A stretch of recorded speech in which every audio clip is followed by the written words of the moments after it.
নারীকে বলেন, ওই বেপরদা নারীকে বলেন, যেই কন্যা, যেই মেয়ে, যেই মা, যেই বোন গত 20 বছর ধরে, গত 15 বছর ধরে, গত 10 বছর ধরে বেপরদার জিন্দেগি চলতেছে, পরের ছেলেকে রাস্তার বখাটে দুশ্চরিত্র লম্পটকে যে তার শরীর, যে তার যৌবন, যে তার শরীর দেখায়, এই বেহায়া বেপরদা এই অসভ্য নারীকে বলো যে তোর আল্লাহ আর কতবার বললে তুই পর্দা করতি নাফরমান নারী, বল বল, ওই নারীকে বলো, বলো। সুদখোর যারা আজকে 30 বছর সুদ খাচ্ছেন, এই হারামখোর তোরে আর কতবার বললে তুই সুদ ছাড়তি নাফরমান, বল হারামখোর, বল সুদখোর, বল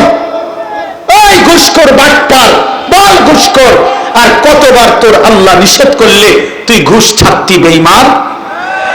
কি ঘটনাটা কি?